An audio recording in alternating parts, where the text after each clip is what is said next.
Hi నాన్న, ఎలా ఉన్నారు? ఫిజిక్స్కి సంబంధించి last guest paper, third guest paper దగ్గరికి వచ్చేసాం. అండ్ ఈ గెస్ట్ పేపర్ కంప్లీట్ డిస్కషన్ ఈరోజు క్లాస్ సెషన్లో చూద్దాం. First and second complete guest paper actually అవి విడివిడిగా కూడా ఇచ్చాను. 2 మార్క్స్, 4 మార్క్స్, 1 మార్క్, 8 మార్క్స్ విడివిడిగా. అలాగే కలిపి కంప్లీట్ గెస్ట్ పేపర్స్ కూడా మీకు ఆల్రెడీ అందించడం జరిగింది. దానిలో ఫస్ట్ గెస్ట్ పేపర్ ఇంత ముందే ఇచ్చాను, నిన్న సెకండ్ గెస్ట్ పేపర్ అందించడం జరిగింది. కాబట్టి ముందు ఆ 2 గెస్ట్ పేపర్స్ని ప్రాపర్లీ రివైజ్ చేసుకోండి.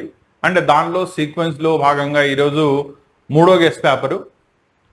సో ఈ గెస్ట్ పేపర్స్ 3 రివైజ్ చేసుకుని ఎడిషనల్లీ 1 మార్క్, 2 మార్క్స్ క్వశ్చన్స్ కూడా రివైజ్ చేయాల్సి వస్తుంది. 85 అవుట్ ఆఫ్ 85 కావాలి అనుకుంటే, లేదు నాకు 60 దాకా వస్తే పర్లేదు అనుకుంటే కనుక ఈ 3 గెస్ట్ పేపర్స్ని పర్ఫెక్ట్లీ రివైజ్ చేసుకోండి, సరిపోతుంది. క్లియరా? అండ్ రెండోది, మన గెస్ట్ పేపర్స్ మీకు ఎక్కడ దాకా పనికి వస్తున్నాయి, ఎన్ని క్వశ్చన్స్ దానిలో బోర్డ్ ఎగ్జామ్ దానిలో మన రాసిన దానిలో కనబడిని, మ్యాథ్స్ ఎంతమంది పర్ఫెక్ట్లీ రాశారు, ఇవన్నీ కూడా కుదిరితే కనుక కామెంట్లో తెలియజేయండి. అందించిన గెస్ట్ పేపర్స్ మీకు పనికొచ్చినాయి అనుకుంటే అంతకంటే కావాల్సిందేం లేదు. క్లియరా? నా ఈరోజు 3వ గెస్ట్ పేపర్ యొక్క డిస్కషన్ క్లియర్ కట్గా చూద్దాం. సీక్వెన్స్లో 1 mark, 2 mark, 8 mark and 4 mark సీక్వెన్స్లోనే వస్తాయి, ప్రాబ్లం ఏం లేదు. కాబట్టి ఈ పేపర్ని కూడా జాగ్రత్తగా రివైజ్ చేసుకోండి. అండ్ రేపు morning maximum 2 marks plus 1 mark questions కలిపి ఎడిషనల్ ఇవ్వడం జరుగుతుంది. దీనికి సంబంధించిన పీడిఎఫ్స్ కావాలంటే కనుక దానికి సంబంధించిన లింక్స్, యాప్ లింక్ కానీ లేదా టెలిగ్రామ్ ఛానల్ యొక్క లింక్ కానీ డిస్క్రిప్షన్లో ఇవ్వడం జరిగింది. అక్కడి నుంచి మీరు వాటిని గెయిన్ చేసుకోవచ్చు. క్లియరా? పేపర్ డిస్కషన్లోకి వెళ్దాం.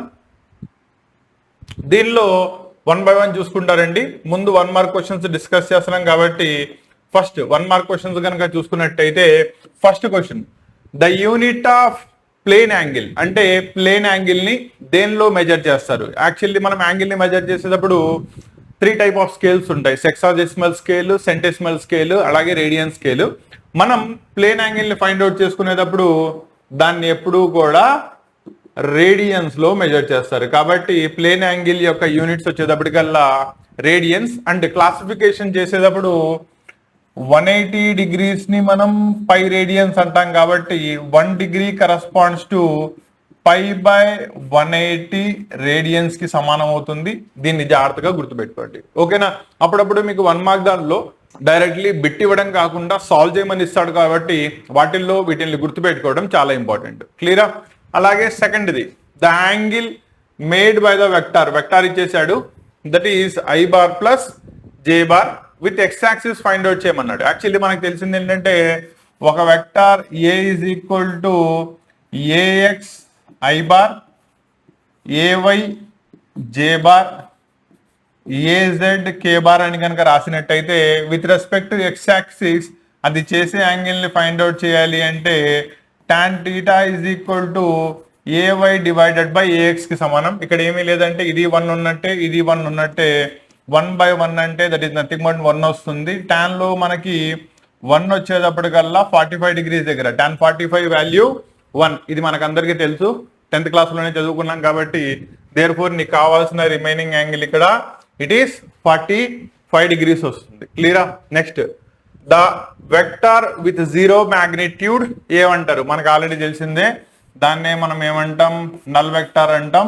రిప్రజెంటెడ్ బై దాన్ని ఓబార్ దాంతో ఇండికేట్ చేస్తారు. కాబట్టి 0 magnitude ఉండే వెక్టార్ని నల్ వెక్టార్ అంటారు, జాగ్రత్తగా గుర్తుపెట్టుకోండి. Next, what is the weight of a body at the centre of the earth?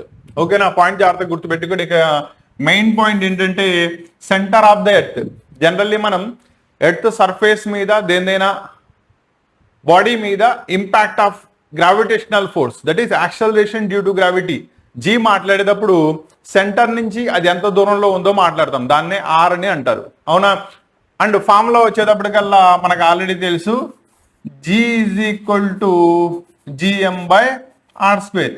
ఎప్పుడైతే ఈ క్వాంటిటీ మీకు అక్కడ 0 అయిపోతుందో acceleration due to gravity at the centre of the earth it is also 0 అయిపోతుంది, అవునా? నౌ వెయిట్ ఆఫ్ ద బాడీని find out చేయమంటే ఎలా ఫైండ్ అవుట్ చేస్తారు? Weight of the body is given by mass into దాని మీద యాక్సలరేషన్ డ్యూ టు గ్రావిటీ ఎంత ఉందో రాస్తాం. యాక్సలరేషన్ డ్యూ టు గ్రావిటీ 0 అయిపోయింది అనుకో, టోటల్లీ వెయిట్ కూడా ఏమైపోతుంది? 0 newtons. Therefore the weight of the body at the centre of the earth will be it is 0 newtons ఉంటుంది. జాగ్రత్తగా గుర్తుపెట్టుకోండి. రీజన్ వచ్చేటప్పటికల్లా దానికి మాస్ ఉండొచ్చు, ప్రాబ్లం ఏం లేదు. కానీ సెంటర్ ఆఫ్ ద ఎర్త్ దగ్గర తీసుకున్నప్పుడు acceleration due to gravity it's define to be 0. ఎందుకంటే G value place to place మారిపోతుంది అవునా, డెప్త్ దగ్గర హైట్ దగ్గర మారిపోతూ ఉంటుంది. కాబట్టి exactly at the centre of the earth దాని యొక్క వాల్యూ 0 అవుతుంది, గుర్తుపెట్టుకోండి. Next, among the following materials highest elasticity దేనికి ఉంటుంది అన్నాడు. Copper, aluminium, brass and steel. So elongation tendency steel కి ఎక్కువ ఉంటుంది కాబట్టి steel will have the greatest elasticity because మనకి elasticity is inversely proportional to the Young's modulus అని తెలుసు. కాబట్టి దేనికైతే లార్జెస్ట్ యంగ్స్ మాడ్యులస్ ఉంటుందో దానికి లీస్ట్ ఎలాస్టిసిటీ ఉంటుంది, లీస్ట్ యంగ్స్ మాడ్యులస్ ఉంటుందో లార్జెస్ట్ ఎలాస్టిసిటీ ఉంటుంది. ఈ కాన్స్టెంట్ దట్ ఈస్ రిలేషన్ అనే దాన్ని జాగ్రత్తగా గుర్తుపెట్టుకోండి. Next, the SI units of surface tension. Okay na? So surface tension is nothing but force per unit area, that is force divided by area చేసుకుంటారు. So force కి units వచ్చేటప్పటికల్లా newton, area force per unit length కదా, sorry yellow రాసుకోండి, that is newton divided by metre, that is Nm⁻⁻1 corresponding surface tension యొక్క units అవుతాయి. Clarity వచ్చిందా? Next, triple point of water. Triple point of water లేదా any material triple point అంటే ఏంటి? దానిలో ఉండే మూడు ఫేజెస్ అంటే లిక్విడ్ ఫేజ్ ఒకటి ఉంటుంది, సాలిడ్ ఫేజ్ ఒకటి ఉంటుంది అండ్ గ్యాసియస్ ఫేజ్ ఉంటుంది. ఇవి మూడు కూడా ఎట్ ఏ పర్టికులర్ టెంపరేచర్ వచ్చేటప్పటికల్లా సేమ్ యూనిక్ పాయింట్ దగ్గర కనబడతాయి. దాన్నే మనం ఆ టెంపరేచర్ కరెస్పాండింగ్లీ ఎంత అవుతుందో దాన్నే triple point of particular substance అంటాం. అలాగే వాటర్ కి కనుక తీసుకున్నట్టయితే it is 273.16 K, that is kelvin. ఇక్కడ జాగ్రత్తగా చూసుకోండి, 276.16 ఫారెన్హీట్, సెల్సియస్ అన్నాడు. వీటిల్లో కన్ఫ్యూజ్ అయ్యారంటే ప్రాబ్లం. ఓకేనా? యూనిట్స్ కూడా గుర్తుపెట్టుకోవడం చాలా ఇంపార్టెంట్. కెల్విన్ స్కేల్లో మనం 273.16 కి సమానం. అండ్ ప్రెషర్ కనుక అడిగినట్టయితే ఇక్కడ దీన్ని కూడా గుర్తుపెట్టుకోండి, 4.58 mm of Hg on the mercury scale. దాని యొక్క వాల్యూ 4.58 mm అవుతుంది. వేరాస్ టెంపరేచర్ డిఫైన్ చేసేటప్పుడు కల్లా absolute scale, that is kelvin స్కేల్లో మనం డిఫైన్ చేయాల్సి వస్తుంది. పాయింట్స్ ని జాగ్రత్తగా గుర్తుపెట్టుకోండి. Next, the relationship between pressure, average kinetic energy find out చేయాలి పర్ యూనిట్ వాల్యూమ్. దీన్ని జాగ్రత్తగా గుర్తుపెట్టుకోండి. ఇక్కడ volume defined to be V is equal to ఎంత? 1 ml 1 లీటర్ యూనిట్ వాల్యూమ్ లో డిఫైన్ చేశాడు. యాక్చువల్లీ మనకి కైనెటిక్ గ్యాస్ ఈక్వేషన్ నుంచి PV is equal to 1/3 mc². ఇది ఆల్రెడీ తెలుసు కదా. వేర్ M ఈస్ దాని యొక్క molecular mass, C వచ్చేటప్పటికల్లా RMS velocity. అవునా? నౌ మన కైనెటిక్ ఎనర్జీ అంటే 1/2 mc² కావాలి కాబట్టి PV is equal to 1/2 mc². నేను 2ని మల్టిప్లై చేశాను, 2ని డివైడ్ చేశాను. సో ఇక్కడ దాకా కైనెటిక్ ఎనర్జీ అవుతుంది. మనకి వాల్యూమ్ యూనిట్ వాల్యూమ్ కాబట్టి 1 into P, that is P is equal to 2/3 into ఈ క్వాంటిటీ మొత్తం ఏమవుతుంది? దాని యొక్క kinetic energy. Therefore pressure is equal to 2/3 KE. కాబట్టి నీ correct option will be 4th option అవుతుంది. ఓకేనా? జాగ్రత్తగా చూసుకోండి అన్న, అవి ఎలా వస్తున్నాయి అనేది డెరివేషన్ తో పాటు చెప్తున్నా. ఎందుకంటే నేను ఇవ్వడం అయితే మల్టిపుల్ చాయిస్ క్వశ్చన్స్ లోనూ ఫిల్ ఇన్ ద బ్లాంక్స్ లోనూ ఇచ్చుండొచ్చు, కానీ ఆ క్వశ్చన్ మార్చి నిన్ను ఎంత అవుతుంది సాల్వ్ చేసి చెప్పంటే కనుక నీకు ప్రాసెస్ కూడా రావాలి. అవునా? అందుకోసమే వీటిని క్లియర్ కట్ గా ఎక్స్ప్లెయిన్ చేయడం జరుగుతుంది. కాబట్టి జాగ్రత్తగా రివైజ్ చేసుకోండి. Next, mechanical waves like sound waves require dash for the propagation. Simple గా వాటికి మీడియం కావాలి. Therefore they need the material medium for their propagation. Whereas electromagnetic radiation that is light, దానికైతే కనుక మీడియం అవసరం లేదు propagate అవడానికి. వేరాజ్ mechanical waves కి అయితే కనుక దట్ ఈస్ సౌండ్ వేవ్స్ తీసుకోండి ఎగ్జాంపుల్, వాటికి కంపల్సరీగా మీడియం అనేది కావాలి. అండ్ మీడియం ని బట్టి వాటి యొక్క వెలాసిటీస్, ఫ్రీక్వెన్సీస్, వేవ్ లెన్స్ ఇవన్నీ కూడా చేంజ్ అవుతూ ఉంటాయి. దీన్ని జాగ్రత్తగా గుర్తుపెట్టుకోండి. క్లియరా? సో ఇక్కడ దాకా ఇవన్నీ కూడా మీకు మెయిన్ 1 మార్క్ క్వశ్చన్స్. కాన్సెప్ట్స్ అన్ని కూడా జాగ్రత్తగా గుర్తుపెట్టుకోండి. రెండోది మళ్ళీ చెప్పాను, మళ్ళీ చెప్తున్నాను, కాన్సెప్ట్ మీద కాన్సన్ట్రేట్ చేయండి అంతే తప్ప బిట్స్ మీద కాదు. ఎలా వచ్చింది, ఏం చేసాము అండ్ దీన్ని అటు ఇటుగా మార్చి ఇచ్చినా కూడా రేపు పొద్దున మనకి క్వశ్చన్ పేపర్లో రిప్రజెంటేషన్ పోకూడదు. 85 అవుట్ ఆఫ్ 85 నాకు రావాల్సిందే అనుకుంటే కనుక కంపల్సరీ దీన్ని జాగ్రత్తగా గుర్తుపెట్టుకోండి. రెండోది, ఇక్కడ ఇంకో పాయింట్ చెప్పాలి. మీకు ఇంటర్మీడియట్కి సంబంధించి ఫస్ట్ ఇయర్ వాళ్ళకి కానీ సెకండ్ ఇయర్ వాళ్ళకి కానీ బెటర్మెంట్ ఎగ్జామ్స్ అయిపోతున్నాయి కాబట్టి ఇవి అవ్వంగానే యాక్చువల్లీ దీనిలో ఎవరెవరైతే ఎంసెట్ రాశారో ఎంసెట్కి సంబంధించి ఇంతకుముందు June 1st రిజల్ట్స్ డిక్లేర్ అవుతాయని చెప్పాడు.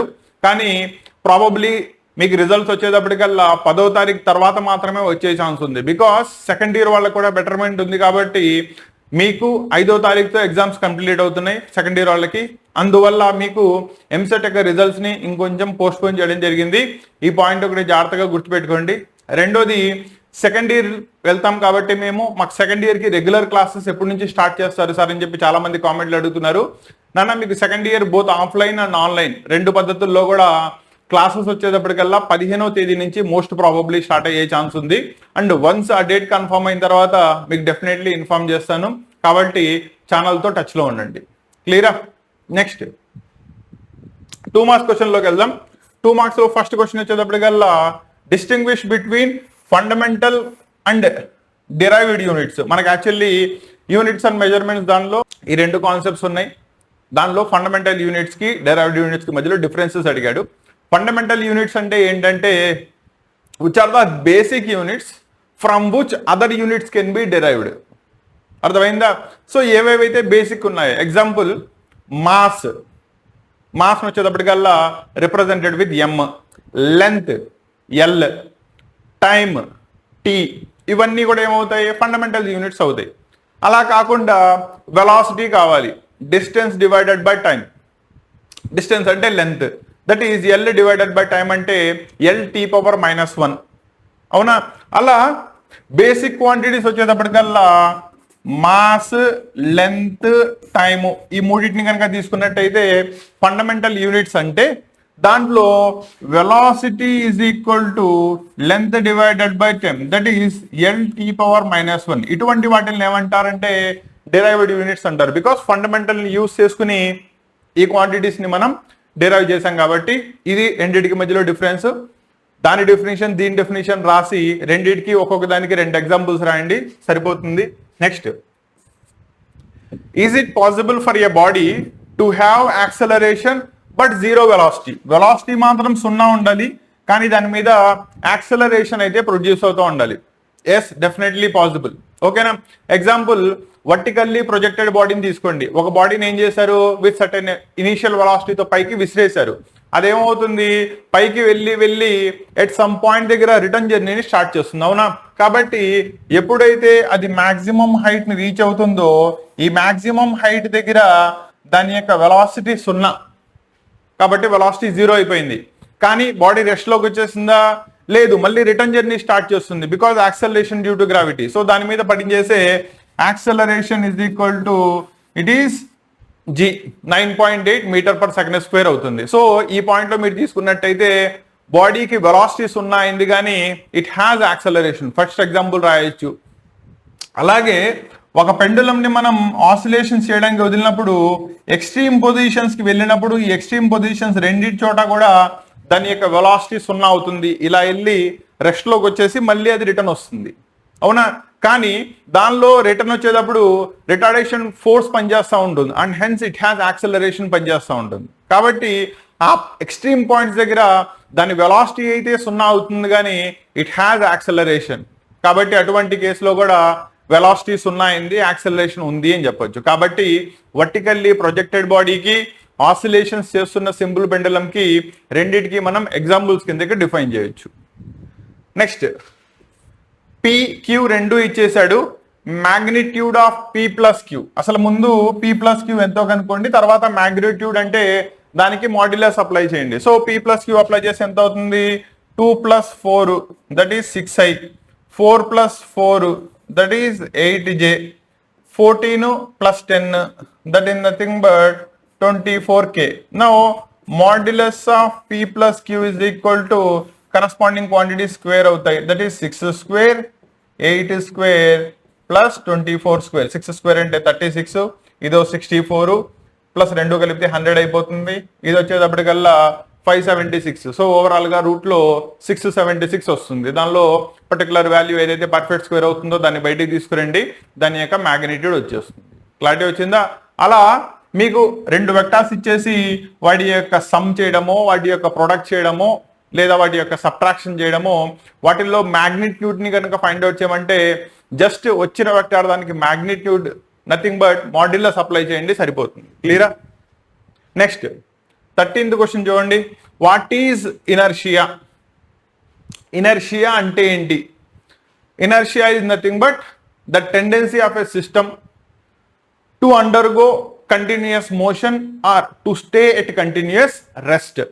ఓకేనా? అంటే మోషన్లో ఉన్న బాడీ మోషన్లో ఉండడానికో, లేదా రెస్ట్లో ఉన్న బాడీ రెస్ట్లోనే ఉండడానికి ట్రై చేసేదాన్నే దాని యొక్క ఇనర్షియా అంటారు, without applying the external force. No, ఇది దేని వల్ల వస్తుంది? ఆ బాడీకి ఉండే మాస్ వల్ల వస్తుంది. మాస్లెస్ బాడీస్ అనుకోండి, they doesn't have any tendency. వేరాస్ mass ఉన్న బాడీ అయితే కనుక రెస్ట్లో ఉంటే రెస్ట్లో ఉండడానికి, మోషన్లో ఉంటే మోషన్లో ఉండడానికి.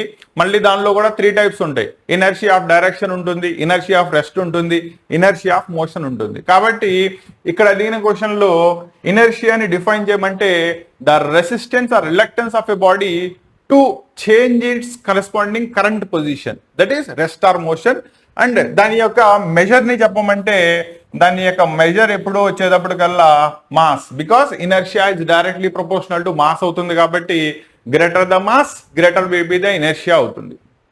క్వశ్చన్ అర్థమైందా? సో ఇవి దీనిలో వచ్చే main 2 marks questions. Next 2 marks questions లోకి వెళ్దాం.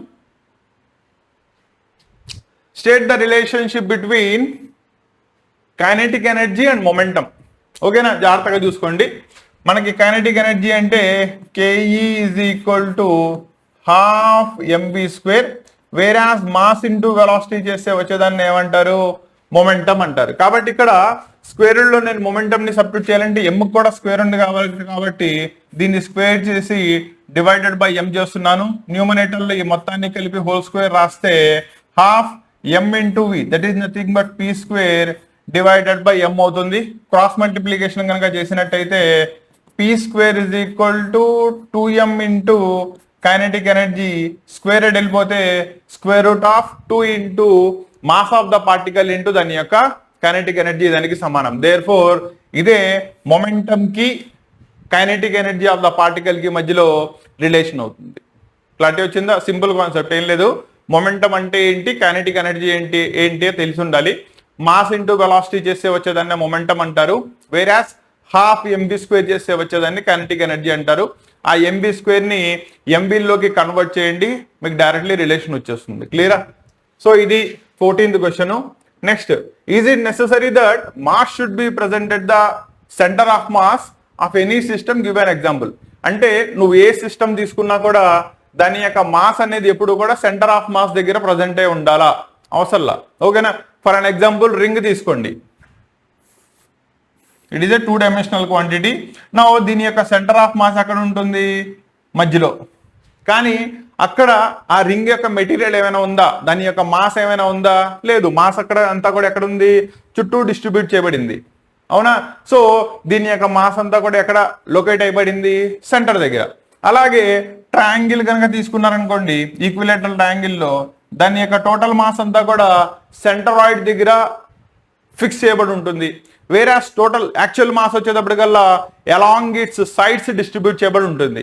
ఓకేనా? సో ఈ రెండిట్లోనూ చూసుకున్నట్టయితే దీనిలో సెంటరాయిడ్ దగ్గర, దీనిలో సెంటర్ దగ్గర ఏమీ లేదు, ఎంటీ స్పేస్. కానీ దాని యొక్క సెంటర్ ఆఫ్ మాస్ మాత్రం, అంటే యాక్చువల్లీ ఆ మాస్ అంతా పనిచేసే పాయింట్ మాత్రం ఎక్కడ ఉంది? At its centre in the case of circle. రెండోది కనుక తీసుకున్నట్టయితే centroid in the case of rectangular, that is equilateral ట్రయాంగిల్లో తీసుకున్నట్టయితే. కాబట్టి ఈ క్వశ్చన్కి ఆన్సరు అబ్సల్యూట్లీ నో. ఓకేనా? అంటే ఏమని చెప్తున్నాడు? దాని యొక్క టోటల్ మాస్ అంతా కూడా ఎలాంగిట్స్ మాస్ ఉండాలా అని చెప్తున్నాడు. అవసరం లేదు. క్లారిటీ వచ్చిందా? అండ్ ఇదే వాటిల్లో మీకు centre of mass, centre of gravity, ఈ రెండింటికి మధ్యలో డిఫరెన్సెస్ కూడా అడుగుతూ ఉంటాడు. వాటిని కూడా జాగ్రత్తగా గుర్తుపెట్టుకోండి అన్న. 2 మార్క్స్ లో అడిగే ఛాన్సెస్ ఉన్నాయి. Next 16th question. State the vector form of Newton's law of gravitation. Newton's law of gravitation యొక్క వెక్టార్ ఫామ్ ని చెప్పమన్నాడు. అసలు ముందు మీకు స్కేలార్ ఫామ్ అంటే ఏంటో తెలిసి ఉండాలి. F is equal to G universal gravitational constant into m m divided by r square. దీన్నే దాని యొక్క వెక్టార్ ఫామ్ అంటారు. అవునా? దీన్ని ఇప్పుడు స్కేలార్ ఫామ్ లోకి మార్చాలి. సారీ, ఇదే దీని యొక్క స్కేలార్ ఫామ్ అంటారు. వెక్టార్ ఫామ్ లోకి మార్చాలి అంటే దీన్ని ఏం చేస్తారు? ఆ వెక్టార్ ఫామ్ ఇచ్చేది r, that is nothing but radius vector. So దాని యొక్క యూనిట్ వెక్టార్ ని వాడండి. మీకు ఆల్రెడీ ఏం తెలుసు? Unit vector A cap is equal to A bar divided by mod A bar. అవునా? ఎక్కడ చదువుకున్నాం?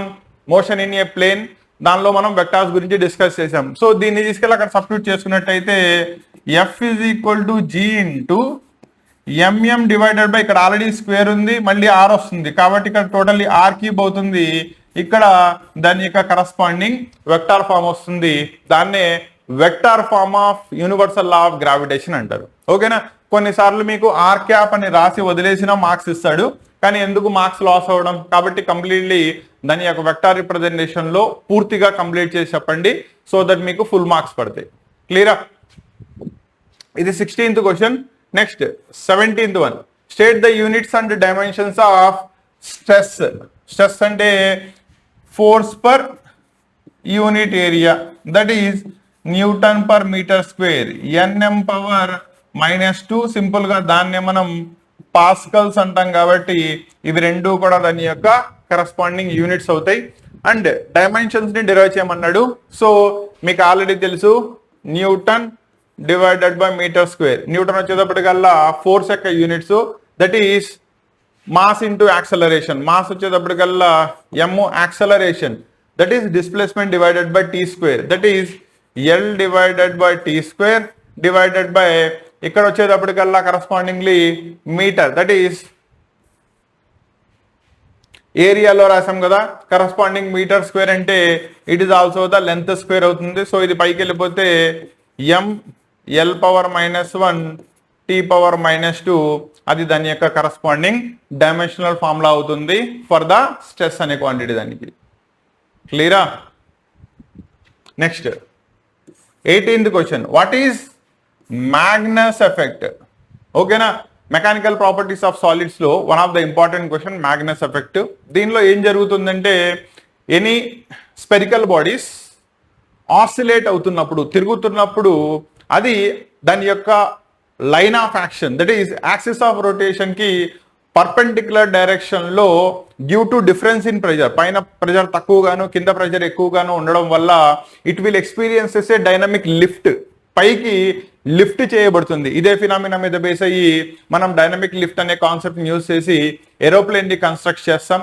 ఓకేనా? నో, సో మ్యాగ్నస్ ఎఫెక్ట్ అంటే ఏంటంటే the dynamic lift or dynamic force in the upward direction due to difference in pressure experienced by any system perpendicular to it's axis of rotation is known as Magnus effect అంటారు.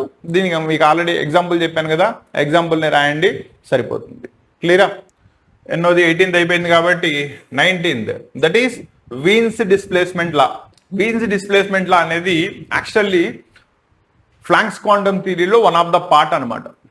Planks quantum థియరీలో బాడీని heat చేసినప్పుడు temperature పెరిగే కొద్దీ intensity, that is wavelength of the largest intensity lower temperature వైపు వెళ్ళిపోతూ ఉంటుంది graphically కనుక చూసుకున్నట్టయితే. కాబట్టి సింపుల్ గా చెప్పాలి అంటే Wien's displacement law states that the wavelength of maximum intensity is inversely proportional to the temperature అని చెప్తే దాన్నే వీన్స్ డిస్ప్లేస్మెంట్ లా అంటారు. లేదా lambda m into cross multiplication చేస్తే into T is equal to constant అని చెప్తాం.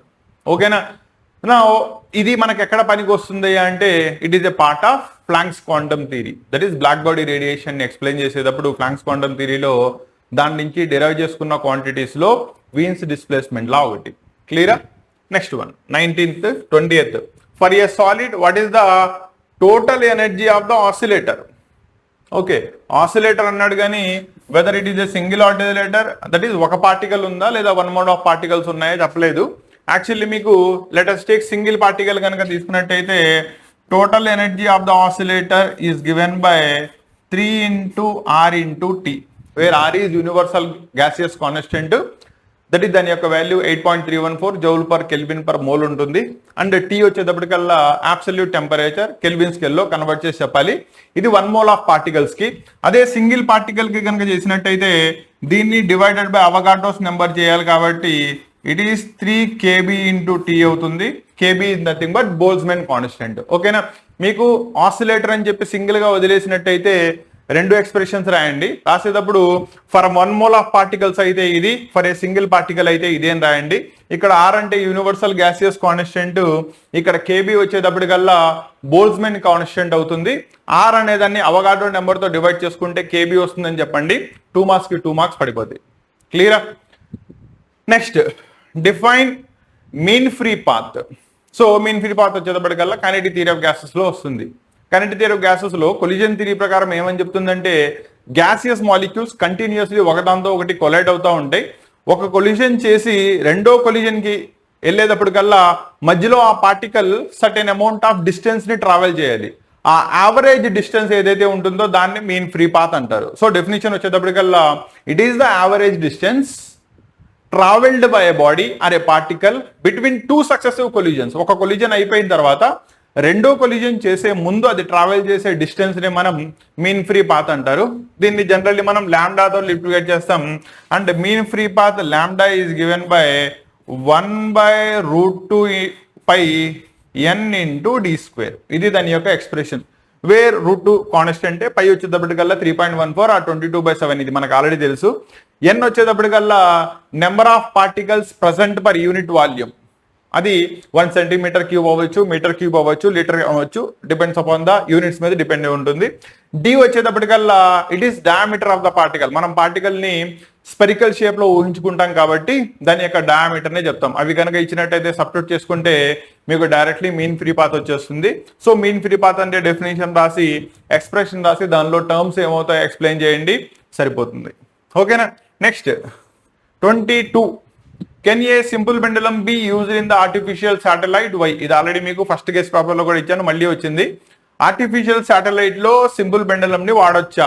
Actually simple pendulum యొక్క purpose వచ్చేటప్పటికల్లా రెండు. ఒకటి టైం పీరియడ్ ఆఫ్ ఆసిలేషన్ కనుక్కోవడానికి, అండ్ హెన్స్ దాని నుంచి ఆ పర్టికులర్ ఏరియాలో acceleration due to gravity g ఎంత ఉందో ఫైండ్ అవుట్ చేయడానికి. కానీ ఆర్టిఫిషియల్ శాటిలైట్స్ లో మీకు ఎప్పుడైతే వెళ్ళిపోతారో దాని యొక్క acceleration due to gravity G is equal to 0 అయిపోతుంది.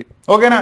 అది ఎప్పుడైతే 0 అయిపోయిందో మీకు టైం పీరియడ్ ఆఫ్ ఆసిలేషన్స్ ఇవ్వాలంటే formula 2π into square root of L divided by G.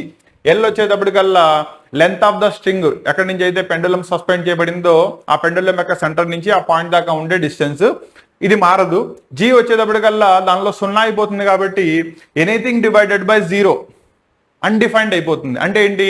Time period T వచ్చేటప్పటికల్లా becomes infinity which is impossible to determine, find out చేయలేము. కాబట్టి artificial satellite లో మనం ఏదైతే జీ మీద డిపెండ్ అయ్యే సింపుల్ పెండులం ఉందో దాన్ని ఉపయోగించలేము అని చెప్తాం. క్లారిటీ వచ్చిందా? ఇంకా లాస్ట్ది 23rd question, what are beats? Beats అంటే ఏంటి అన్నాడు. So beats are nothing but actually ఇవి కాన్సెప్ట్ ఆఫ్ స్టేషనరీ వేవ్స్ లో వస్తాయి. స్టేషనరీ వేవ్స్ లో ఏదైతే మీరు స్ట్రింగ్ ని యూజ్ చేస్తారో దానిలో ఫ్రీక్వెన్సీ, వేవ్ లెంత్ వీటిల్ని కాన్స్టెంట్ గా మెయింటైన్ చేస్తూ ఒక వేవ్ రెండో వేవ్ పైన కనుక సూపర్ ఇంపోజ్ అయినట్టయితే మనకి హైయెస్ట్ ఇంటెన్సిటీస్, లీస్ట్ ఇంటెన్సిటీస్ వస్తాయి. దాన్నే స్టాండింగ్ వేవ్స్ అంటారు. వేరాజ్ ఇలా గనక జరగకపోతే, రెండింటికో మధ్యలో ఫేజ్ డిఫరెన్స్ కనుక ఉన్నట్టయితే, అంటే ఒక వేవ్ ముందుగానే వెళ్ళిపోయింది, దాని తర్వాత కొంత టైం పీరియడ్ తర్వాత సెకండ్ వేవ్ దాంతో జాయిన్ అయినప్పుడు అవి ఒకదానిపైన ఒకటి కంప్లీట్లీ ఇంపోజ్ అవ్వలేవు కాబట్టి waxing and waning of sound జరుగుతుంది. అంటే ఏంటి? పిచ్ ఆఫ్ ద సౌండ్ ఒకేసారి ఎక్కువగాను ఒకసారి తక్కువగాను వస్తుంది. ఈ డిఫరెన్స్ రావడాన్ని ఏమంటారంటే బీట్స్ అంటారు. ఈ కాన్సెప్ట్ మనం మోస్ట్లీ మ్యూజికల్ ఇన్స్ట్రుమెంట్స్ యొక్క కన్స్ట్రక్షన్ లో వాడతాం. క్లారిటీ వచ్చిందా? నో ఆ బీట్స్ అనే కాన్సెప్ట్ లో అంటే ఏంటని అడిగాడు. So the waxing and waning of sound is known as beats అంటారు. అండ్ బీట్ ఫ్రీక్వెన్సీ కనుక ఇవ్వమంటే delta N is equal to n1 difference of n2. That is nothing but పెద్ద వాల్యూలో నుంచి చిన్న వాల్యూని తీసేసాయి అండ్ హెన్స్ వచ్చేదే నీకు చేంజ్ ఇన్ బీట్ ఫ్రీక్వెన్సీ వచ్చేస్తుంది. క్లారిటీ వచ్చిందా? సో ఇది ఓవరాల్ గా మీకు 2 మార్క్స్ కి సంబంధించిన క్వశ్చన్స్ అన్ని కూడా వన్ ఆఫ్టర్ ద వన్ జాగ్రత్తగా రివైజ్ చేసుకోండి. ప్రతి దానిలో కాన్సెప్ట్ చెప్పాను. సో దట్ మీకు ముందు కనుక కాన్సెప్ట్ తెలుసున్నట్టయితే వీటన్నిటిని కూడా చదివేటప్పుడు ఈజీ అవుతుందని చెప్పి, కాబట్టి ఒక్కో క్వశ్చన్ని ప్రాపర్లీ విను, మెటీరియల్లో నువ్వు ఆ క్వశ్చన్ని జాగ్రత్తగా రివైజ్ చేసుకో. ఓకేనా? సో దట్ నీకు రేపు ఎగ్జామ్లో బట్టి పట్టాల్సిన అవసరం లేకుండా కాన్సెప్ట్ తెలిస్తే ఉన్నదాన్ని దింపక్కల్లా. ఓకేనా? నీ ఓన్గా రాసినా కూడా కాన్సెప్ట్లో వేరియేషన్ లేకపోతే కనుక పర్ఫెక్ట్లీ మార్క్స్ వస్తాయి. క్లియరా? సో ఇది 2 మార్క్స్, 4 మార్క్స్ను 8 మార్క్స్ చూద్దాం. సో దానిలో ఫస్ట్ క్వశ్చన్ చూడండి, 4 marks. Explain the terms average velocity, instantaneous velocity when they are set to be equal. ఓకేనా? యావరేజ్ వెలాసిటీ అంటే ఏంటి? ఒక బాడీ ట్రావెల్ చేసిన పాత్లో total displacement by total time చేసుకుంటే వచ్చేదాన్ని యావరేజ్ వెలాసిటీ అంటారు. సో యావరేజ్ వెలాసిటీ వచ్చేటప్పటికల్లా delta X divided by delta T రాస్తాం. ఓకేనా? డెల్టా ఎక్స్ అంటే x2 minus x1 divided by delta tea అంటే t2 మైనస్ t1. ఓకేనా? సో సింపుల్ లాంగ్వేజ్లో చెప్పాలి అంటే total displacement by total time is the average velocity. Mathematically కనుక రిప్రజెంట్ చేయాలంటే average velocity v average is equal to this one. దీన్ని రాయాలి అంటే x2 minus x1 divided by t2 minus t1 అని రాయొచ్చు. ఓకేనా? నో ఇన్స్టాంటేనియస్ వెలాసిటీ అంటే ఏంటి?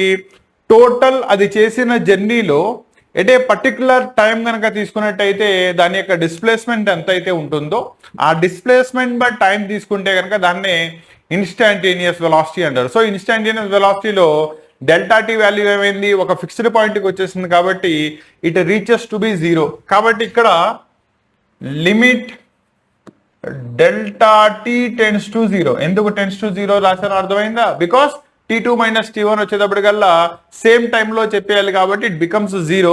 అండ్ యావరేజ్ వెలాసిటీ యొక్క definition that is delta X divided by T అంటే ఇట్ ఈస్ నథింగ్ బట్ దాని యొక్క డిఫరెన్షియేట్ అవుతుంది. దాన్నే మనం ఇన్స్టాంటేనియస్ వెలాసిటీ అంటారు. క్లారిటీ వచ్చిందా? నో ఓవరాల్ పాత్లో total displacement by total time చేసుకుంటే యావరేజ్ అవుతుంది. వేరాస్ ఆ టోటల్ జర్నీలో పర్టికులర్ ఇన్స్టెంట్ ఆఫ్ టైం దగ్గర దాని యొక్క డిస్ప్లేస్మెంట్ డివైడెడ్ బై టైం చేసుకుంటే కనుక ఇన్స్టాంటేనియస్ అవుతుంది. రెండు ఎప్పుడు సమానం అవుతాయి. ఓకేనా? డెల్టా టీ మారుతా ఉన్నా కూడా వీలో మార్పు రాకూడదు. దాన్నే బాడీ యూనిఫామ్ వెలాసిటీతో ట్రావెల్ అవ్వడం అంటారు. సో ఎప్పుడైతే ఒక బాడీ యూనిఫామ్ వెలాసిటీతో తన యొక్క పాత్ని తన యొక్క జర్నీని ప్రొసీడ్ చేస్తూ ఉంటుందో అటువంటి టైంలో average velocity and instantaneous velocity becomes equal. దీన్ని క్లియర్ కట్గా చెప్పండి. 4 మార్క్స్కి 4 మార్క్స్ పడిపోతాయి. క్లారిటీ వచ్చిందా? నెక్స్ట్ వన్, ఇది 24th one. 25th modulus of A bar plus B bar modulus of A bar minus B bar కి సమానం అయితే ఆ రెండింటికి మధ్యలో యాంగిల్ 90 degrees ఉంటుందని ప్రూవ్ చేయాలి. సింపుల్ లాంగ్వేజ్, ఏం లేదు. దీన్ని స్క్వేర్ చేసేయండి. Mod A plus B whole square అంటే A square plus B square plus 2ab cos theta. కరెక్టేనా? అక్కడ ఏమైంది? మైనస్ 2ab కాస్ థీటా అవుతుంది. ఆ మైనస్ 2ab ఇటు వచ్చేసింది అనుకో, 2ab 4ab అయిపోయింది. దానిలో నీకు ఎక్స్ప్రెషన్ ఎంత వస్తుంది? 4 into A bar dot B bar is equal to 0. దీని అటు పంపించేయండి. A bar dot B bar is equal to 0. A bar dot B bar అంటే A bar dot B bar cos theta కాబట్టి here cos theta should be is equal to 0. Cos theta ఎప్పుడు 0 అవుతుంది? Cos 90 దగ్గర. కాబట్టి theta is equal to 90. అంటే అటువంటి సిచ్యువేషన్లో ఆ రెండు వెక్టార్స్ కి మధ్యలో ఇంక్లినేషన్ ఉన్న యాంగిల్ వచ్చేటప్పటికల్లా 90 degrees. That is they are perpendicular or orthogonal to each other అని చెప్తే సరిపోతుంది. క్లారిటీ వచ్చిందా? 26th question, mention the methods of decreasing friction. 4 మార్కులకి ఇచ్చాడు. ఏవైనా 4 మెథడ్స్ రాయాలి. దానిలో ఫస్ట్ వచ్చేటప్పటికల్లా ఇట్ ఈస్ పాలిషింగ్ చెప్పచ్చు. That is making the surfaces smooth. ఎందుకంటే ర్యాండమ్ రగ్గడ్ సర్ఫేస్ ఉన్నట్టయితే వాటిల్లో కాంటాక్ట్ బిట్వీన్ ద 2 సర్ఫేసెస్ ఎక్కువ ఉంటాయి అండ్ హెన్స్ ఫ్రిక్షన్ ఎక్కువ ఉంటుంది. వేరాస్ polishing decreases the interaction between the 2 surfaces and hence decreases the friction. First one. రెండోది వచ్చేటప్పటికల్లా polish చేయలేని situation లో we can use the lubrication. అంటే ఆ రెండు సర్ఫేసెస్ కి మధ్యలో ఆయిల్ లైక్ జిలాటినస్ మెటీరియల్ ని వాడినట్టయితే అవేం చేస్తుందంటే రెండింటికి మధ్యలో యూనిఫామ్ లేయర్ ని ఫామ్ చేస్తుంది. So that one layer can easily slide over the another layer and hence decreases the friction. ఇది సెకండ్ పద్ధతి. మూడోది వచ్చేటప్పటికల్లా it is nothing but stream lining.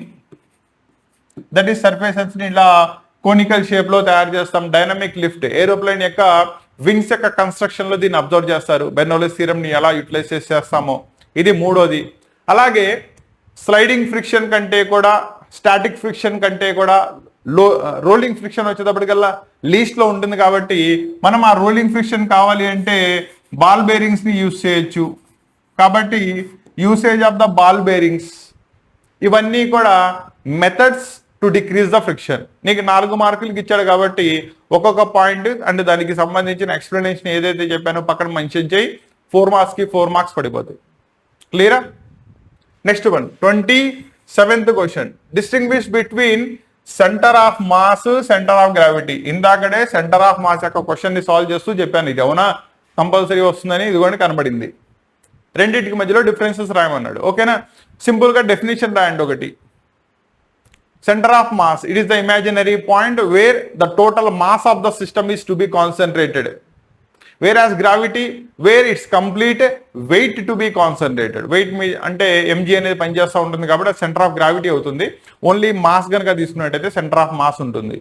Centre of mass within the system ఉండొచ్చు, outside the system కూడా ఉండొచ్చు. కానీ centre of gravity మాత్రం within the system మాత్రమే ఉంటుంది. Because it dependent factor on the weight. కాబట్టి ఎప్పుడైతే రెండు యూనిఫామ్ గ్రావిటేషనల్ ఫీల్డ్ లో మనం తీసుకుంటామో centre of gravity and centre of mass రెండు కూడా ఒకదానితో ఒకటి కోయిన్సైడ్ అవుతాయి. లేకపోతే కనుక రెండింటికి 2 డిఫరెంట్ వాల్యూస్ వస్తాయి. ఓకేనా? ఎక్స్టర్నల్ మ్యాగ్నెటిక్ ఫీల్డ్ అప్లై చేసినప్పుడు సెంటర్ ఆఫ్ మాస్ మీద దాని యొక్క ఇంపాక్ట్ కనబడదు. వేరే సెంటర్ ఆఫ్ గ్రావిటీ కనుక తీసుకున్నట్టయితే ఆ ఇంపాక్ట్ కనబడుతుంది. ఎన్ని చెప్పాను? వరుస పెట్టి మీకు 4 చెప్పాను. ఆ 4ని జాగ్రత్తగా లిస్ట్ అవుట్ చేస్తూ రాయండి. 4 మార్క్స్ కి 4 మార్క్స్ పడిపోతుంది. ఓకేనా? నెక్స్ట్ క్వశ్చన్ లోకి వెళ్దాం. 28th, 1 గ్రామ్ దగ్గర నుంచి 100 గ్రామ్ దాకా మాసెస్ ఇచ్చాడు. 1 సెంటీమీటర్, 2 సెంటీమీటర్, 100 సెంటీమీటర్ అని 2 మీటర్ స్కేల్ మీద వాటిని అరేంజ్ చేశాడు. Find the moment of inertia of the system of particles about the perpendicular bisector of the metre scale. నాన్న ఇక్కడ జాగ్రత్తగా చూసుకోండి. మీటర్ స్కేల్ అంటే 1 మీటర్. సో ఇక్కడ కూడా దీన్ని కరెక్షన్ చేసుకోండి. It is 1 metre scale. So 1 metre scale లో ఎగ్జాక్ట్లీ మధ్యలో పర్పెండిక్యులర్ యాక్సిస్ దగ్గర ఇక్కడ నుంచి 1 గ్రామ్, 2 గ్రామ్ అలాగే ఇక్కడ నుంచి ప్లేస్ చేసుకుంటా వెళ్ళాం. అయితే దాని యొక్క total net moment of inertia ఎంత అవుతుంది? ఓకేనా? మీకు actually parallel axis theorem, perpendicular axis theorem వస్తాయి. అందులో ఇటువంటి సిచ్యుయేషన్ లో total moment of inertia, that is moment of inertia is given by the mr². ఇది మీకు ఆల్రెడీ తెలుసు. m అంటే mass of the particle, r వచ్చేటప్పటికల్లా మీన్ పొజిషన్ నుంచి దాని యొక్క డిస్టెన్స్. అవునా? ఇక్కడ 100 పార్టికల్స్ ఉన్నాయి కాబట్టి it is sigma r is equal to 1 to n m. ఇక్కడ r వచ్చేటప్పటికల్లా 50, దట్ ఈస్ మధ్యలో 50 ఈజ్ ద మీన్ పొజిషన్ కనుక అయినట్టయితే దీన్నే మీరు రాసేటప్పుడు ri - 50 హోల్ స్క్వేర్ అని రాసుకోవచ్చు. r1, r2 వాల్యూస్ ని వరుస పెట్టి సబ్స్టిట్యూట్ చేయండి. వాటిని సమ్అప్ చేసుకుంటే నీకు టోటల్ మూమెంట్ ఆఫ్ ఇనర్షియా ఎంత అవుతుంది అనేది వచ్చేస్తుంది. క్లారిటీ వచ్చిందా? అండ్ అప్పుడప్పుడు ఇదే పొజిషన్ లో మీకు parallel axis theorem and perpendicular axis theorem మీద కూడా క్వశ్చన్స్ అడుగుతూ ఉంటాడు. వాటి యొక్క ఫైనల్ డెరివేషన్ అంటే ఏంటి, నెట్ ఇనర్షియా ఎంత అవుతుంది చెప్పడం వరకు కూడా జాగ్రత్తగా రివైజ్ చేసుకోండి. క్లియరా? 29th question. What is escape velocity అంటే ఏంటి? Derive expression for it. Simple. Escape velocity, orbital velocity మీకు రెండింటి మీద క్వశ్చన్స్ రిపీటెడ్లీ ఇస్తా ఉంటాడు అని చెప్పాను. ఓకేనా? దాని మీదే క్వశ్చన్ అడిగాడు. So escape velocity is thing but it is the minimum velocity that an orbit must possess to overcome the net acceleration or the net pulling force towards its center is known as దాని యొక్క escape velocity అంటారు. అంటే earth మీద కనుక తీసుకున్నట్టయితే earth మీద మీకు gravitational pull ఉంటుంది. అవునా?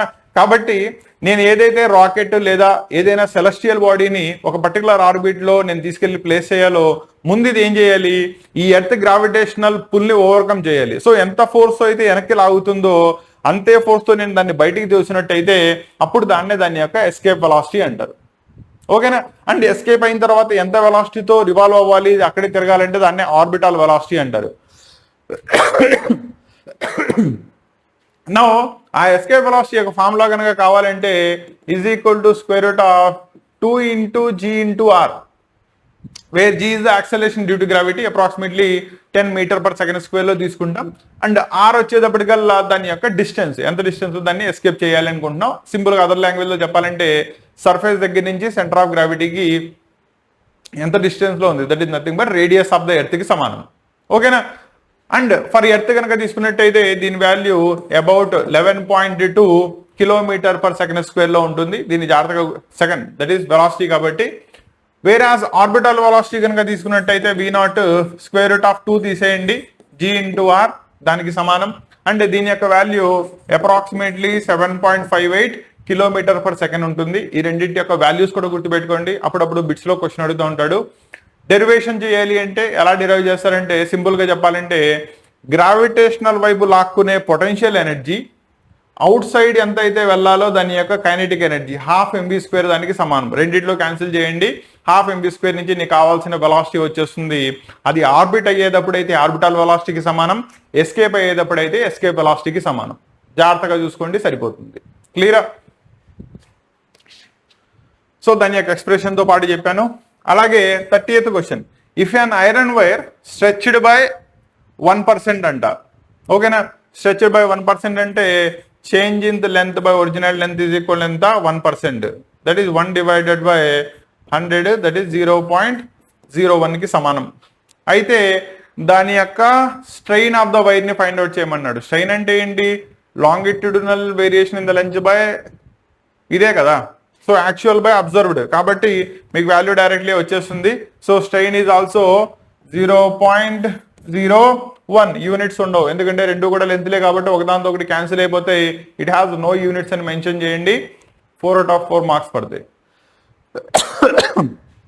కాకపోతే క్వశ్చన్ జాగ్రత్తగా చూసుకోండి, మరీ చిన్నది వచ్చింది కాబట్టి 4 మార్క్స్ అంత ఈజీగా పడవు. కాబట్టి ముందు ఐరన్ వైర్ ఇచ్చిన దానిలో క్వాంటిటీస్ రాయండి, స్ట్రెయిన్ అంటే దాని యొక్క డెఫినేషన్ రాయండి, తర్వాత సబ్స్టిట్యూషన్ చేయండి, వచ్చిన వాల్యూకి యూనిట్స్ ఉండవు అని మెన్షన్ చేయండి. అప్పుడు నీకు 4 మార్క్స్ పడే ఛాన్సెస్ ఉంటాయి. ఎందుకంటే మనం 4 మార్క్స్ అడిగితే సాగదీయాలి కాబట్టి తప్పదు, 4 మార్క్స్ కావాలి అంటే.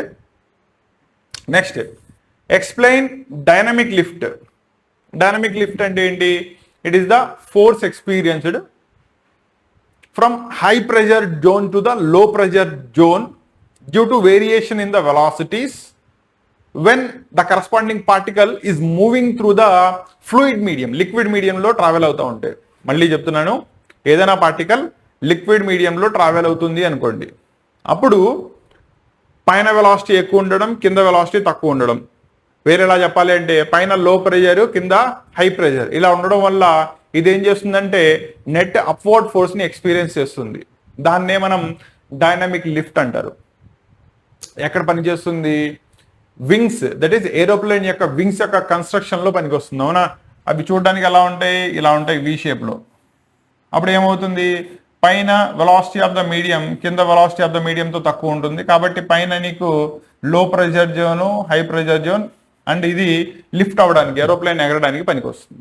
సో ఇది dynamic lift with an example. Next, pendulum clock generally go fast in the winter, slow in the summer. దేనికి? మీకు ఆల్రెడీ తెలుసు. దాని యొక్క time period of oscillation T is equal to square root of L/G. అంటే length కి time కి మధ్యలో relation కాబట్టి రాసినట్టయితే T directly proportional to L. ఓకేనా? ఇప్పుడు జాగ్రత్తగా చూడండి. నువ్వు వింటర్ సీజన్ లో తీసుకున్నట్టయితే మాలిక్యూల్స్ కాంట్రాక్ట్ అవుతాయి, అంటే దగ్గరికి వస్తాయి. యాజ్ అ రిజల్ట్ ఏమవుతుంది? లెంత్ తగ్గుతుంది. ఓకేనా? లెంత్ తగ్గడం వల్ల టైం పీరియడ్ ఆఫ్ ఆసిలేషన్ ఏమవుతుంది? స్పీడ్ అవుతుంది, ఫట్ ఫట్ ఫట్ ఫట్ అని కొట్టుకుంటుంది. అవునా? Whereas slow in the summer, length పెరుగుతుంది, time period of oscillation T పెరుగుతుంది. ఒక్కొక్క ఆసిలేషన్ చేయడానికి టైం ఎక్కువ పడుతుంది కాబట్టి, అండ్ హెన్స్ అది స్లోగా కనబడుతుంది. ఓకేనా? లెంత్ చిన్నది ఉంటే మీరు అబ్జర్వ్ చేశారా? ఎగ్జాంపుల్, చిన్న పార్టికల్ తీసుకోండి, చిన్న పార్టికల్ తీసుకుంటే ఆసిలేషన్ ఫాస్ట్గా అవుతూ ఉంటాయి. వేరాజ్ పెద్ద పెండులం తీసుకోండి, దాని టైం పీరియడ్ ఆఫ్ ఆసిలేషన్ చాలా టైం పడుతూ ఉంటుంది. Direct question, direct answer. ఓకేనా? కాకపోతే మ్యాథమెటికల్లీ చెప్పాలి కాబట్టి T directly proportional to square root of L relation రాసి చెప్తే 4 మార్క్స్ క్వశ్చన్ అడిగాడు కాబట్టి వెయిటేజ్ కొంచెం ఎక్కువ ఉంటుంది. హెన్స్ 4 మార్క్స్ కి 4 మార్క్స్ అడుగుతాయి. ఓకేనా? ఎలా రాస్తారు? We know that for a pendulum time period of oscillation is given by T, and hence దాని నుంచి రెండో రిలేషన్ రాయండి. వింటర్లో ఏం జరుగుతుంది, సమ్మర్లో ఏం జరుగుతుంది, రెండు కేసెస్ని విడివిడిగా ఎక్స్ప్లెయిన్ చేయండి, సరిపోతుంది. క్లారిటీ వచ్చిందా? Next 33rd question. Triple point of water with help of A pressure temperature graph ని బట్టి చెప్పమన్నాడు. ట్రిపుల్ పాయింట్ ఆఫ్ వాటర్ అంటే ఆల్రెడీ చెప్పాను కదా, ఏ టెంపరేచర్ దగ్గర అయితే వాటర్ యొక్క 3 ఫేసెస్ ఐస్, వాటర్, స్టీమ్ 3 కలుస్తాయో దాన్నే ట్రిపుల్ పాయింట్ ఆఫ్ వాటర్ అంటారు. అండ్ మీరు ఆల్రెడీ దాని గురించి చదువుకున్నారు. దట్ ఈస్ 273.16 కెల్విన్ అవుతుందని ఇందాక బిట్టికి ఆన్సర్ కూడా చేశారు. దాన్ని ఎక్స్ప్లెయిన్ చేయమని చెప్తున్నాడు. సింపుల్గా ఏం లేదు, టెంపరేచర్కి ప్రెషర్కి మధ్యలో గ్రాఫ్ని డ్రా చేయండి. యాక్చువల్లీ మీకు గ్రాఫ్ చూసుకుంటే ఈ విధంగా ఉంటుంది. దీనిలో నీకు ఐస్ ఫేజ్ ఉంటుంది, ఇక్కడ వచ్చేటప్పటికల్లా స్టీమ్ ఫేజ్ ఉంటుంది,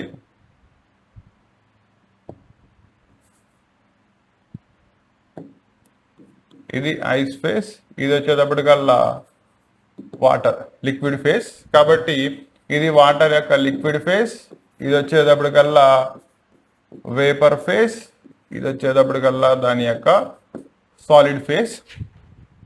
నో ఈ పాయింట్ని మనం ట్రిపుల్ పాయింట్ ఆఫ్ వాటర్ అంటారు. దట్ ఈజ్ ఏ టెంపరేచర్ దగ్గర అయితే 3 ఫేజెస్ కో ఎగ్జిస్ట్ అవుతాయో.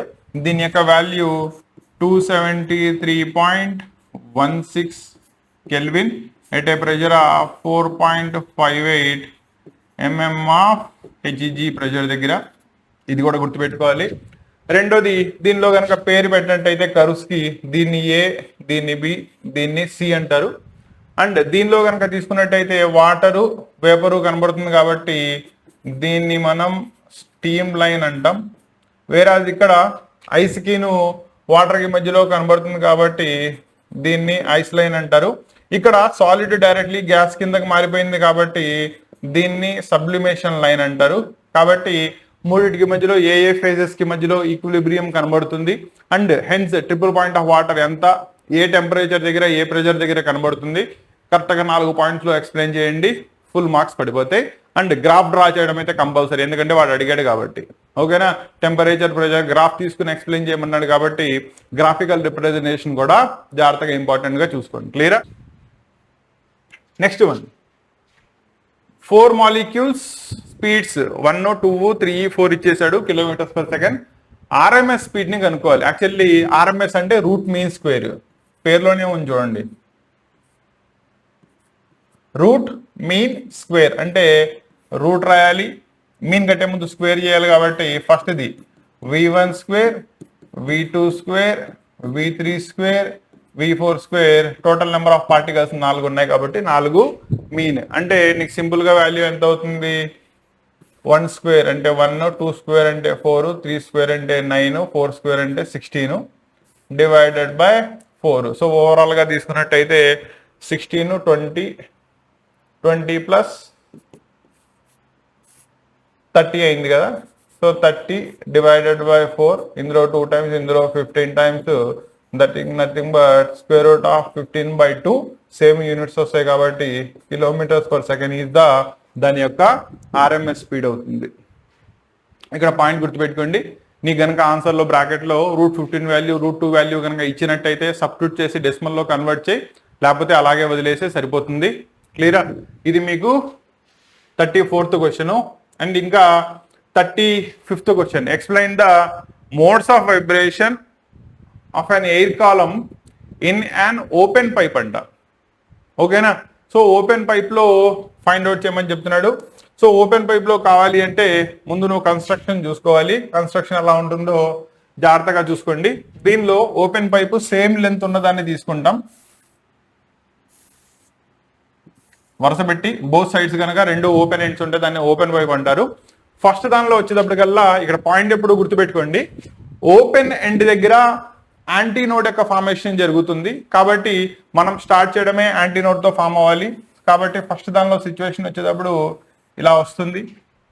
ఓకేనా? మధ్యలో ఇంకో వేవ్ ని కనుక తీసుకొచ్చినట్టయితే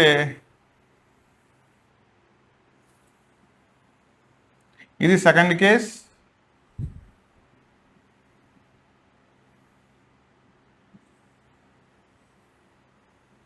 ఇది థర్డ్ కేస్. అబ్జర్వ్ చేశారా, మధ్యలో జస్ట్ నోడ్ వచ్చింది, దీనిలో ఒక యాంటీ నోడ్, దీనిలో 2 యాంటీ నోడ్స్ వచ్చినాయి. ఇప్పుడు రిలేషన్ ఎలా చెప్పాలి? సింపుల్ రిలేషన్ ఏం లేదు, frequency of oscillation is equal to velocity by wave length. ఇది మీకు ఆల్రెడీ తెలిసిందే కదా. వేవ్ లెంత్కి లెంత్లో కన్వర్ట్ చేసి రాయండి. ఇప్పుడు కనుక నువ్వు అబ్జర్వ్ చేసుకున్నట్టయితే ఇక్కడ 1/4 ఆఫ్ ద వేవ్ వచ్చింది, 1/4 ఆఫ్ ద వేవ్ వచ్చింది. అంటే ఎల్ ఈజ్ ఈక్వల్ టు ఇక్కడ λ/2కి సమానం, and hence λ is equal to 2Lకి సమానం. తీసుకెళ్లి సబ్స్టిట్యూట్ చేస్తే fundamental frequency is equal to V divided by 2L వచ్చింది. ఇది ఫస్ట్ సిచ్యువేషన్. ఓకేనా. రెండో దానిలో చూడు, ఇదో హాఫ్, ఇదో హాఫ్, టోటల్లీ కలుపుకుంటే లాంబ్డాకి సమానం కాబట్టి ఈ కేసులో L ఈజ్ ఈక్వల్ టు లాంబ్డాకి సమానం అయింది. సో సబ్స్టిట్యూట్ చేస్తే సెకండ్ సిచ్యువేషన్ లో N2 is equal to V divided by L. కానీ నేను ఇన్ టర్మ్స్ ఆఫ్ ఫండమెంటల్ లో చెప్పాలి కాబట్టి న్యూమరేటర్ ని డినామినేటర్ ని 2తో మల్టిప్లై చేస్తే ఇట్ ఈస్ 2 ఇంటూ N1 అయింది. అబ్జర్వ్ చేశారా. అలాగే మూడో దానికి తీసుకున్నప్పుడు 3 ఇంటూ N1, అంటే ఫ్రీక్వెన్సీస్ వరుస పెట్టి రాస్తే 1 into N1 is to 2 into N1 is to 3 into N1 and so అని రాస్తారు. హెన్స్ అవి 1:3:2 రేషియోలో ఉంటాయి. ఇక్కడ దాకా కనుక చెప్పినట్టయితే ఓపెన్ పైప్ లో సరిపోతుంది. ఇదే కనుక క్లోజ్డ్ పైప్ ఇస్తే ఒక సైడ్ క్లోజ్డ్ గా ఉంటుంది కాబట్టి అక్కడ ఎప్పుడూ కూడా నోడ్ యొక్క ఫార్మేషన్ జరుగుతుంది. ఆ నోడ్ యొక్క ఫార్మేషన్ ఎక్స్ప్లెయిన్ చేయండి. అంటే దానిలో ఆడ్ ఫ్రీక్వెన్సీస్ మాత్రమే వస్తాయి, ఈవెన్ ఫ్రీక్వెన్సీస్ రావు. దాన్ని జాగ్రత్తగా ఎక్స్ప్లెయిన్ చేయండి, సరిపోతుంది. క్వశ్చన్ అర్థమైందా? సో ఇక్కడతో మీకు 4 మార్క్స్ క్వశ్చన్స్ అన్ని కూడా అయిపోయినాయి. ఇంకా లాస్ట్ లో మిగిలినవి 8 మార్క్స్ క్వశ్చన్స్ 1 by 1 జాగ్రత్తగా చూసుకోండి. 36 క్వశ్చన్. అండ్ ఇక్కడ ఒక పాయింట్ చెప్తున్నాను, జాగ్రత్తగా గుర్తుపెట్టుకోండి అన్న. 8 మార్క్స్ క్వశ్చన్ లో నీకు ఒకటి మిస్ అయినా కూడా రేపు పొద్దున నీకు వచ్చే స్కోర్ లో వేరియేషన్ వచ్చేస్తుంది. అవునా? అలా రాకూడదు అంటే వీటిల్లోంచి మళ్ళీ చాయిస్ తీమాక. అవునా? 3 సెట్ గెస్ట్ పేపర్స్ ఇచ్చాను, ఒక్కొక్క దానిలో 3 క్వశ్చన్స్. సో టోటల్లీ 9 క్వశ్చన్స్ ఉంటాయి. 9లో 4 క్వశ్చన్స్ నీకు మళ్ళీ రిపీట్ అయినాయి. వాటిని వదిలేస్తే హార్డ్లీ నేను నీకు 6 క్వశ్చన్స్ ఇచ్చాను అంతే, 3 చాప్టర్స్ నుంచి. వాటిని జాగ్రత్తగా రివైజ్ చేసుకో. వాటిల్లోంచి కంపల్సరీగా 3కి 3 క్వశ్చన్స్ దిగుతాయి. ఏవైతే నువ్వు పర్ఫెక్ట్లీ 2 ప్రాక్టీస్ చేసావో వాటిల్ని ఎక్కడా తప్పుపోకుండా డెరివేషన్స్ అంతా కూడా కంప్లీట్లీ చేసుకుంటూ, ఎక్కడెక్కడైతే డయాగ్రామ్ అవసరమో దాన్ని కూడా రిప్రజెంట్ చేసుకుంటూ నీట్గా రాయి, సరిపోతుంది. క్లారిటీ వచ్చిందా? ఓకేనా? సో దీన్ని జాగ్రత్తగా గుర్తుపెట్టుకోండి. నెక్స్ట్ పార్ట్, వీటిల్లో క్వశ్చన్స్ 1 by 1 చూద్దాం. చూడండి. ఫస్ట్ క్వశ్చన్, ఎలాస్టిక్ కొలిజన్స్ అంటే ఏంటి, ఇన్ఎలాస్టిక్ కొలిజన్స్ అంటే ఏంటి అన్నాడు. యాక్చువల్లీ ఇక్కడ ఎలాస్టికా ఇన్ఎలాస్టికా రెండింటిని బట్టి చెప్తారు. ఒకటి మొమెంటము, రెండోది kinetic energy. Both momentum kinetic energy both are conserved. Conserved అంటే ఏంటి, రెండూ మారట్లా, ఫిక్స్డ్ గా ఉన్నాయి. దెన్ అటువంటి వాటిని ఏమంటారు, ఇలాస్టిక్ కొలిజన్స్ అంటారు. ఓకేనా? వేరాస్ మొమెంటం మాత్రమే కన్సర్వ్ గా ఉండి కైనెటిక్ ఎనర్జీలో మార్పు వచ్చింది అనుకోండి, అటువంటి వాటిని ఏమంటారు, they are known as inelastic collisions. Definitions అర్థమైనయా? క్లియరా? రెండోది ఏం కావాలి, derive expression for final velocities. Final velocities అంటే V1 V2కి ఎక్స్ప్రెషన్స్ చెప్పాలి. ఎప్పుడు 1 డైమెన్షనల్ కొలిజన్ లో. అండ్ ఆ కొలిజన్స్ కూడా ఎలా ఉండాలి, ఇలాస్టిక్ కొలిజన్స్ అయి ఉండాలి. అంటే దాంట్లో కూడా ఆ కొలైడ్ అయ్యే బాడీస్ లో ఒకటి రెస్ట్ లో ఉందంట. అబ్జర్వ్ చేశారా? ఒక బాడీ మాత్రమే మోషన్ లో ఉంది, రెండోది రెస్ట్ లో ఉంది. కాబట్టి దీన్ని ఎక్స్ప్లెయిన్ చేయాలి, జాగ్రత్తగా చూసుకోండి. ఎలా తీసుకుంటారు, ఇది first particle mass M1 U1 అనే వెలాసిటీతో ట్రావెల్ అవుతుంది.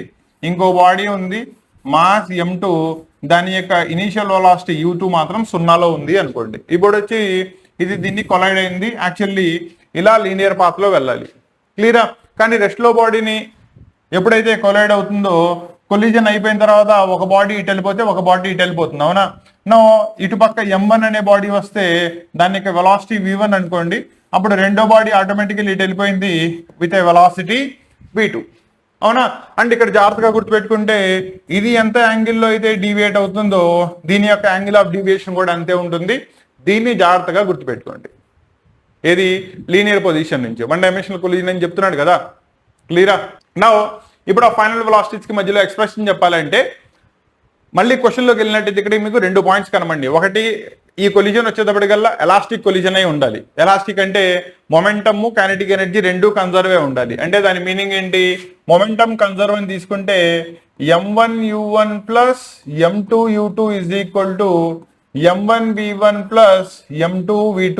దీనిలో ఇది 0 కాబట్టి వెళ్ళిపోతుంది. రెండోది కైనెటిక్ ఎనర్జీ కన్వర్జర్ కాబట్టి half m1 u1 square plus half m2 u2 square is equal to half m1 v1 square plus half m2 v2 square. దీనిలో మళ్ళీ ఇది 0. క్లారిటీ వచ్చిందా? అండ్ హెన్స్ నువ్వు expression final velocities v1 v2 కి relation తీసుకురావాలి. ఎలా తీసుకొస్తావు? v1 is equal to m1 minus m2 divided by m1 plus m2 into initial velocity of the particle, that is v1 అవుతుంది.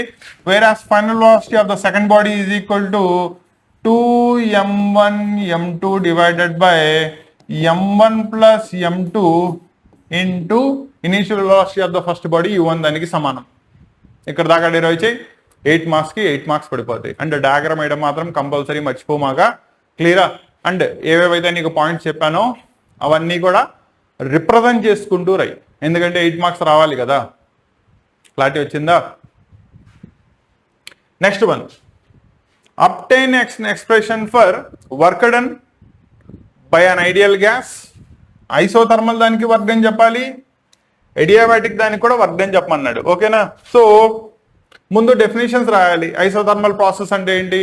The work done during expansion or compression at constant temperature is known as isothermal, at constant heat is known as adiabatic. ఓకేనా?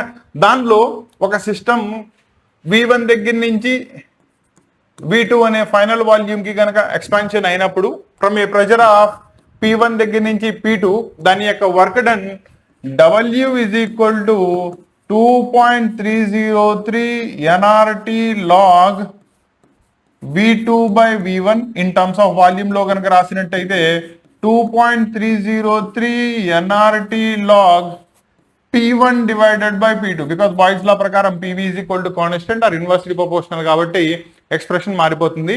ఇది n moles of the gas కి రాసినప్పుడు n రాస్తాం, 1 mole అయితే ఇది 1 అయిపోతుంది కాబట్టి రిప్రజెంట్ చేయాల్సిన అవసరం ఉండదు. ఓకేనా? ఇక్కడ దాకా రాసి n అంటే number of moles of the gas, r is the universal gas constant, t is the absolute temperature, p1 v1 p2 v2 are the initial pressure and volume and final pressure and volume దాకా రాసినట్టయితే adiabatic expansion లో అది జరిగే total isothermal work అని మనం చెప్పినట్టు. అవునా? And ఇది ఎక్కడ జరిగింది? ఎట్ కాన్స్టెంట్ టెంపరేచర్ దగ్గర జరిగింది. అదే కాన్స్టెంట్ హీట్ దగ్గర జరిగింది అనుకోండి, దట్ ఈస్ క్యూ కాన్స్టెంట్ గా మెయింటైన్ చేసామనుకో, the amount of work done is given by the formula nr delta t divided by gamma minus 1. That is nothing but nr t2 minus t1 divided by gamma minus 1 for n moles of the particles అని కనుక చెప్తాం. ఇక్కడ gamma వచ్చేటప్పటికల్లా it is atomicity of the gas. Gamma is equal to cp by cv దానికి సమానం. మోనోఅటామిక్, బయోఅటామిక్, ట్రైఅటామిక్ and పాలిఅటామిక్ ని బట్టి lambda యొక్క వాల్యూస్ చేంజ్ అవుతూ ఉంటాయి. ఓకేనా? నౌ ఇందులో n number of moles of the gas, T R universal gas constant, delta T change in the temperature and gamma corresponds to the atomicity of the given gas taken. ఇక్కడ point జాగ్రత్తగా గుర్తుపెట్టుకోండి. దీనిలో మీకు boils లా valid అవుతుంది కాబట్టి PV is equal to constant అని వాడతావు. వేరే దీనిలో బాయిల్స్ లా వ్యాలిడ్ అవ్వదు కాబట్టి PV power gamma is equal to constant అని వాడతావు. ఈ రెండు చేంజెస్ ని కంపల్సరీ చూపించాలి, లేకపోతే 8 మార్క్స్ పడవు నాన్న. దీన్ని జాగ్రత్తగా గుర్తుపెట్టు. 38th క్వశ్చన్, దీనిలో 2 క్వశ్చన్స్ ఇచ్చాడు. Show that the motion of a pendulum is simple harmonic in nature and hence derive the equation for its time period and what is seconds pendulum అన్నాడు. What is the length of the simple pendulum if it ticks second, అంటే time period of oscillation 2 seconds అయినట్టయితే కనుక దాని యొక్క length ఎంత అవుతుంది అని చెప్పి క్వశ్చన్ అడిగాడు. జాగ్రత్తగా గుర్తుపెట్టుకోండి. దీనిలో first one, motion of a pendulum simple harmonic గనక ప్రూవ్ చేయాలి అంటే దాని యొక్క acceleration is directly proportional to the displacement అని కనుక ప్రూవ్ చేసినట్టయితే, ఎప్పుడైతే acceleration directly proportional to displacement ఉంటుందో such motion, that is such oscillations are known as simple harmonic oscillations అంటాం. అక్కడతో ఫస్ట్ పార్ట్ అయిపోతుంది. తర్వాత hence derive an expression for the time period, that is t is equal to square root of L divided by G value, because proportionality constant వెళ్ళిపోతే a is equal to minus omega square into x అవుతుంది. Omega వాల్యూని x వాల్యూని substitute చేసి directly expression వచ్చేస్తుంది time పీరియడ్కి. దీంట్లో L వచ్చేటప్పటికల్లా length of the pendulum, G is acceleration due to gravity and pi value 3.14 అని మెన్షన్ చేస్తే ఫస్ట్ పార్ట్ అయిపోతుంది. దాంట్లో సెకండ్ పార్ట్ సెకండ్స్ పెండులం అంటే ఏంటి, దేనిదైతే time period of oscillation 2 seconds ఉంటుందో దాన్నే మనం సెకండ్స్ పెండులం అంటారు. అది చెప్పాలి. అక్కడతో ఫస్ట్ క్వశ్చన్ అయిపోతుంది. దానికి 6 marks. కింద 2 marks దానికి లెంత్ ఆఫ్ ద పెండులం కావాలి, టిక్స్ సెకండ్. అంటే టైం పీరియడ్ ఆఫ్ ఆసిలేషన్ దానిలో 2 seconds అని ఇచ్చాడు. లెంత్ కనుక్కోవాలి కాబట్టి స్క్వేరింగ్ ఆన్ బోత్ సైడ్ చేసుకుంటే length is equal to T square G divided by 2π, 2 square అవుతుంది కాబట్టి 4π స్క్వేర్. టీ వచ్చేటప్పటికల్లా 2 seconds అంటే 2ని స్క్వేర్ చేసుకోవాలి ఇంటూ జీ వాల్యూ అప్రాక్సిమేట్లీ 10 తీసుకోండి divided by 4 into 3.14 whole square. ఇది క్యాన్సిల్, అప్రాక్సిమేట్లీ 10లో 1 time cancel. So it is approximately 1 meter దానికి సమానం. అంటే 1 meter లెంత్ కనుక ఉన్నట్టయితే అటువంటి సింపుల్ పెండులం యొక్క time period of oscillations 2 seconds అవుతాయని చెప్తున్నాం. క్లియరా? దాంతో కంప్లీట్ అయిపోతుంది. క్లియరా? సో ఇది 38th క్వశ్చన్.